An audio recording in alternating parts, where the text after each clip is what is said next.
Good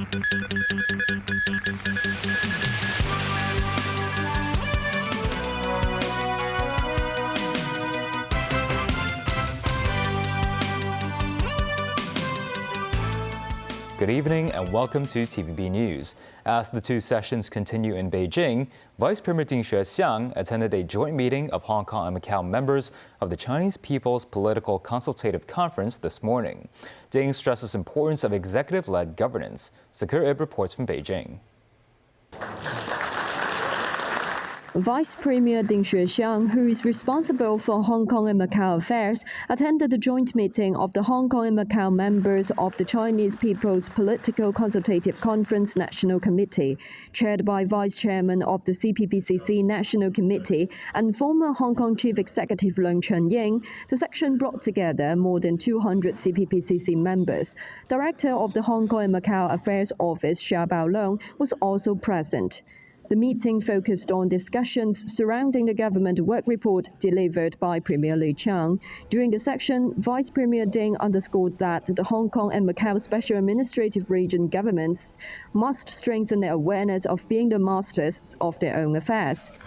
He also stressed that establishing an executive-led governance system is not solely the responsibility of the chief executive. Rather, it demands the cooperation and support from all sectors of society, including the legislative, judicial, and executive branches, as well as the wider community. CPPCC Standing Committee member Peter Lam, who is also the chairman of the Hong Kong Tourism Board, was among those who spoke at the meeting. He said it is more important than ever for Hong Kong to uphold and improve its executive-led governance system in order to better integrate into and serve the country's overall development strategy. He also pointed out that Hong Kong's long-standing adherence to a non-intervention policy has resulted in the lack of a governing mindset for development planning. This is the third consecutive year that Ding Xuexiang attending the joint group meeting of the Hong Kong and Macau members of the National Committee of CPPCC. Sakura Ib, TVB News, Beijing. Attendees of the meeting between Vice Premier Ding Xuexiang and Hong Kong and Macau members of the CPPCC relayed some of the Vice Premier's messages. Ding urged Hong Kong to be bold and take advantage of the opportunities provided by the nation's 15th five-year plan. Much of Vice Premier Ding Xuexiang's meeting with Hong Kong and Macau members of the CPPCC took place behind closed doors, with some participants subsequently relaying Ding's speech that focused on 5 points of hope. They include Beijing's continual support for the governments of both Hong Kong and Macau to exercise effective governance and administration, the central government's support for Hong Kong's prosperous development, financial stability, and the speeding up of the northern metropolis development. Ding said the project should become a hub for innovation and talent, and a place that collectively develops traditional, advanced, and future industries. Ding also emphasized the necessity of ensuring national security, strengthen patriotic elements and love for Hong Kong and Macau, and for Hong Kong to grasp the opportunities of the 15th five-year plan. The Vice Premier also mentioned the national security case of former media mogul Jimmy Lai, and last year's tragic No. 5 alarm fire at Tai Po's Wongfu Court. The Vice Premier affirmed the Hong Kong government's work on handling the aftermath of the devastating blaze and stressed the need to strictly tackle national security risks. Some CPPCC members shared their thoughts on the Vice Premier's message. So Chen-wing said the Vice Premier reminded them to view Hong Kong's development from the nation's perspective and to focus on the city's contribution to the nation's overall development. The central government's work report has set an economic growth target of 4.5 to 5% growth for this year. The National Development and Reform Commission said it aims to realize this goal by increasing effectiveness in economic management, strengthening industrial modernization, and boosting consumption. Beijing also believes the GDP will increase by over 6 trillion yuan. In the Iran war, reports say the Pentagon is preparing for reinforcements that could extend operations through September, as Israeli troops claim they were hitting the Iranian regime infrastructure in a new phase of the war. Danny Zhou has the story. Firepower surged dramatically during a broad wave of bombardment on the 7th day of the US-Israeli military campaign, Epic Fury. Plumes of smoke rose from various parts of Tehran early Friday morning. Israelis say they have crushed hundreds of Iranian missile launchers and air defense systems in a new phase of war that is aimed at toppling Iran's regime and military capacity. The 12,000-seat Azadi Stadium in western Tehran was destroyed in an airstrike. The sports complex was claimed to have been used to station military units of Iran to deter threats from the US and Israel. A CNN correspondent was on his way to Tehran. He said he saw no sign of panic. All the shops are open, all the shops are really well stocked, even with fresh things like, for instance, fruits and vegetables. Iran's Revolutionary Guard Corps said it initiated a fresh round of ballistic revenge by firing Khorramshahr-4 missile equipped with one-ton warhead at the Ben Gurion Airport and Air Force Base in Tel Aviv.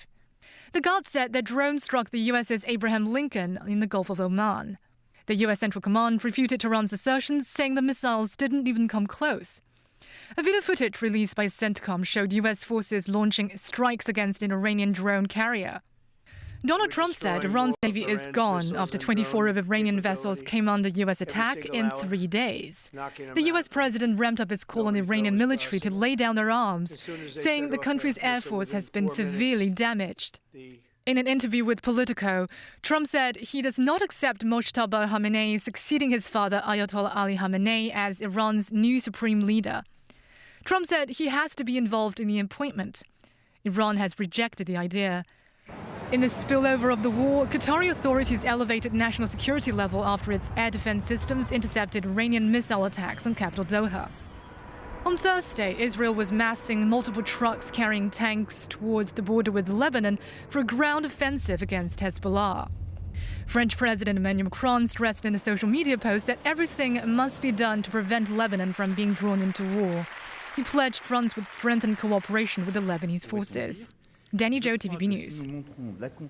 U.S. House lawmakers rejected a war powers resolution to halt President Donald Trump's attack on Iran. This as Trump called on Iranian diplomats across the world to request asylum. Tracy Furness has more. Speaking at an event honoring Major League Soccer champions Inter Miami at the White House, U.S. President Donald Trump said that oil seems to have stabilized. And yesterday, my administration announced decisive action to help keep down the oil prices, including offering political risk insurance for tankers transiting into the Gulf, as you know, pretty dangerous territory. Further action to reduce pressure on oil is imminent, and the oil seems to have pretty much stabilized. Trump called on Iran's Revolutionary Guard and military to lay down their arms. And I'm once again calling on all members of the Iranian Revolutionary Guard, the military and the police, to lay down their arms. They're only going to be killed. Trump reiterated they had no choice regarding military action against Iran. We had really no choice. They were going to hit us if we didn't hit them, because they're crazy. And in the long term, the actions we're taking will dramatically increase the stability of the region and oil prices and stock markets and everything else. You know, Trump also called on Iranian diplomats to request asylum. We also urge Iranian diplomats around the world to request asylum and to help us shape a new and better Iran with great potential. Meanwhile, Trump gave a brief update on the war, declaring Iran's Navy and Air Force gone. The United States military, together with the wonderful Israeli partners, continues to totally demolish the enemy far ahead of schedule. Their Navy is gone. 24 ships in 3 days. That's a lot of ships. Their anti-aircraft weapons are gone. So they have no air force. They have no air defense. All of their airplanes are gone. Their communications are gone. Missiles are gone, launches are gone, about 60% and 64% respectively. Tracy Furness, TVB News.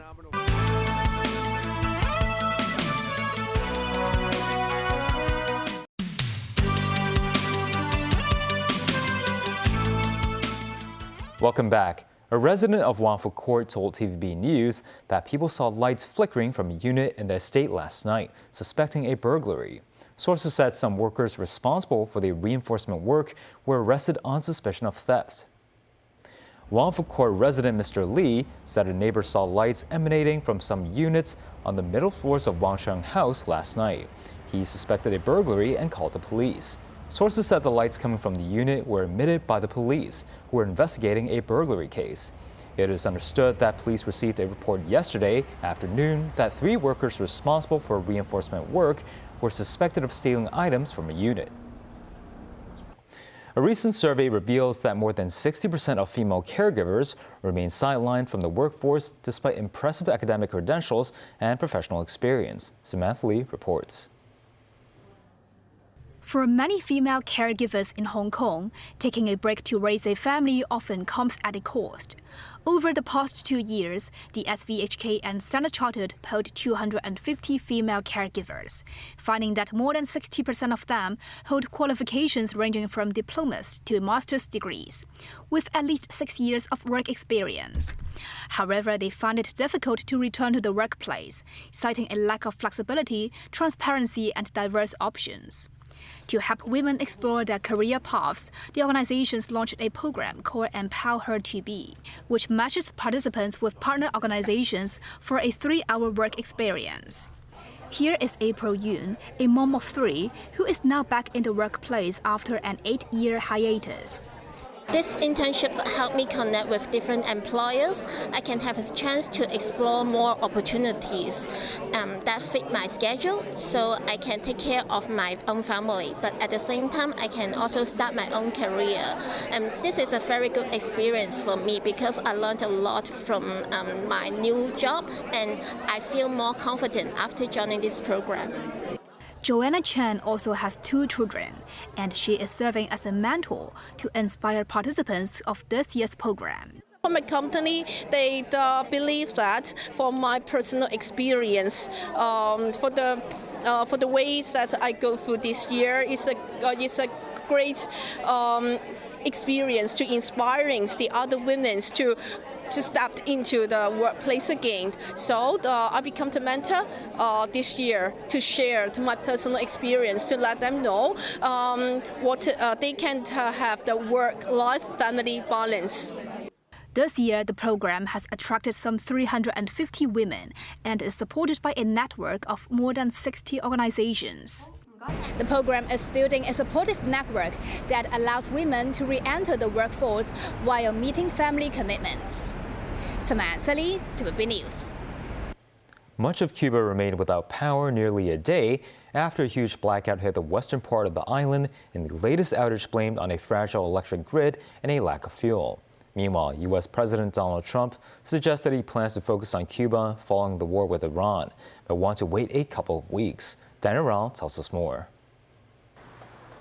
Crews worked overnight to repair a broken boiler at one of Cuba's largest thermoelectric plants. However, officials have warned it could take 3 to 4 days for power to be fully restored. State media reported nearly 660,000 customers in the country's capital, Havana, or 77%, had power. Still, officials warned of low power generation. Cuba has long struggled with an aging electric grid, but the crisis has deepened in recent months. Key oil shipments from Venezuela were halted after the United States attacked the South American country in early January. U.S. President Donald Trump warned he would impose tariffs on any country that sells or supplies oil to Cuba. You've been doing a fantastic job on a place called Cuba. Trump suggested he and U.S. Secretary of State Marco Rubio plan to focus on Cuba following the war with Iran. Trump said a deal may be imminent with Cuba. I just want to wait a couple of weeks. I wanted to wait a couple of weeks, but we'll be together again soon, I suspect, celebrating what's going on in Cuba. They want to make a deal so badly, you have no idea. Trump didn't clarify his meaning, but the comments followed his remark last week when he raised that the prospect of a friendly takeover of Cuba might be possible without elaborating. General TV News. U.S. President Donald Trump has fired Homeland Security Secretary Kristi Noem after months of controversy, including the fatal shootings of U.S. citizens by federal officers in Minneapolis. Tracy Furness reports. Kristi Noem is out as Secretary of Homeland Security. Her departure caps a tumultuous tenure overseeing immigration enforcement tactics that have been met with protests and lawsuits, as well as criticism over the response to deadly Texas floods. On Noam's watch, masked federal officers swept into Hispanic neighborhoods of some Democratic-led cities, drawing scrutiny for aggressive tactics and driving scared residents indoors. Her leadership was met with resistance following the two deadly shootings of Rennie Good and Alex Pretty by federal officers amid an immigration crackdown in Minneapolis and surrounding cities. Calls for her impeachment rang out in the Senate from moderates and Democrats following the shootings. The president has fired Kristi Noem. Good riddance. But the problems at this agency, ICE, transcend any one person. The rot is deep. She should be held account, frankly, for violating the constitutional rights of Americans. U.S. President Trump has picked Senator Mark Wayne Mullin, a Republican for Oklahoma, to replace her. Trump made the announcement on social media Thursday. Trump said he will make Noem a special envoy for the Shield of the Americas, a new security initiative, he says, will focus on the Western Hemisphere. Meanwhile, Mullin will need to be confirmed by the Senate. And while his nomination is pending, he'll be acting Homeland Security Secretary. Tracy Furness, TVB News. And that's the news. Thanks for watching.